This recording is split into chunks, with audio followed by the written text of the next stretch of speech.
Hello दोस्तों, मैं अवनीश कुमार। आज मैं आप लोगों को भारत के संविधान के भाग 4 भारत मूल कर्तव्यों के बारे में बताने वाला हूं। USA, Canada, France, Germany, Australia आदि देशों के संविधान में नागरिकों के मूल कर्तव्यों का उल्लेख नहीं है।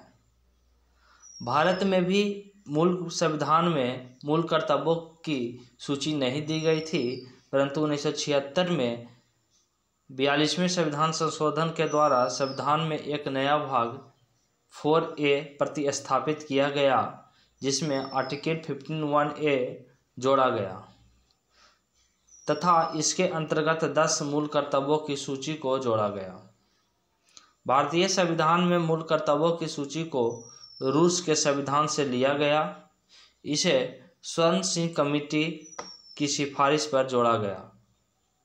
46वें संविधान संशोधन 2002 के द्वारा मूल कर्तव्यों को 11वें मूल कर्तव्यों को जोड़ा गया। इस प्रकार वर्तमान में मूल कर्तव्यों की संख्या 11 हो गई है। ये नागरिक के ऐसे मूल कर्तव्य हैं जिन्हें पालन करने की उनसे अपेक्षा की जाती है।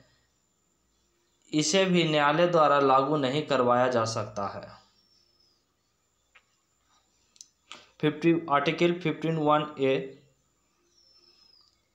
पहला, to abide by the constitution and respect its ideals and institution the national flag and the national anthem.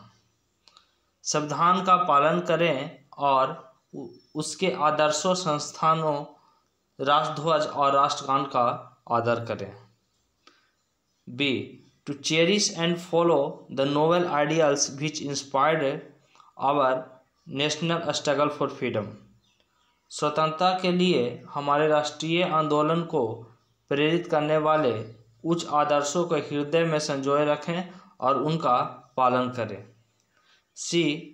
To uphold and protect the sovereignty, unity and integrity of India.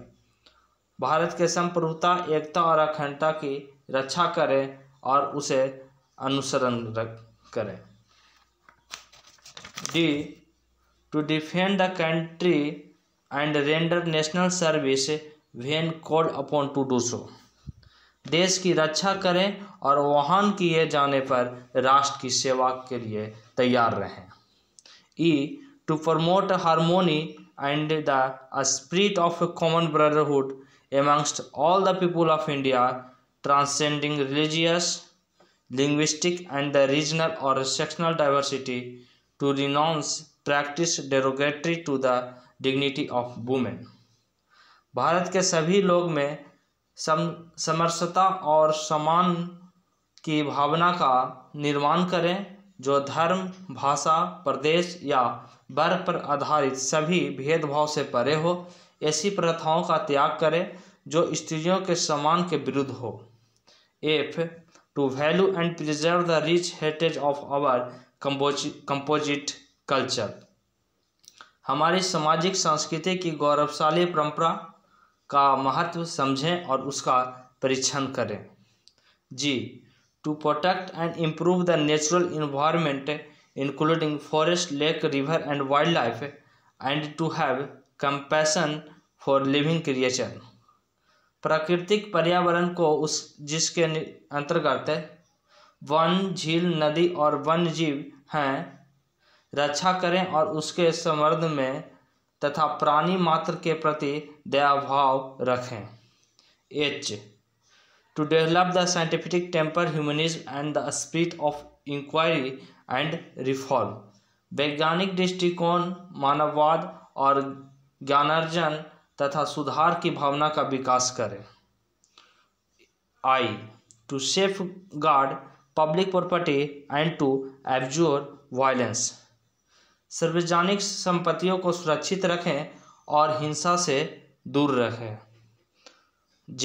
To strive toward the excellence in all the sphere of individual and collective activity, so that the nation constantly rise to higher levels of endeavor and achievement. व्यक्तिगत और सामाजिक गतिविधियों के सभी क्षेत्रों में उत्कर्ष की ओर बढ़ने का सतत प्रयास करें, जिससे राष्ट्र निरंतर बढ़ते हुए प्रत्ययन और उपलब्धि की नई ऊंचाइयों को छू लें। के who is a parent or guardian to provide opportunity for education to his child, or as the case may be, ward between the age of 6 and the 14 years। यदि माता पिता या संरक्षण 6 वर्ष से 14 वर्ष तक की आयु वाले अपने यथास्थित बालक या प्रतिलाभ के लिए शिक्षा के अवसर प्रदान करें। मूल कर्तव्य से संबंधित कुछ कानून। सिविल संरक्षण अधिकार अधिनियम 1955, protection of civil right act 1955। इसके द्वारा जाति, धर्म, छुआछूत आदि से संबंधित अपराध पर अंकुश लगाया जाता है। राष्ट्रीय गौरव अपमान निवारण अधिनियम 1971, prevention of insult to national honour act 1971। इसके द्वारा भारत के संविधान, राष्ट्रीय ध्वज, राष्ट्रीय गान के प्रति अनादर को रोका जाता है। वन जीव संरक्षण अधिनियम 1972, the wild life protection act 1972। इसके तहत दुर्लभ प्रजाति वन जीवों को व्यापार पर रोक लगाया जाता है। वन संरक्षण अधिनियम 1980, फॉरेस्ट कंजर्वेशन एक्ट 1980। इसके तहत वनों के अतिरिक्त कटाई को रोका जाता है।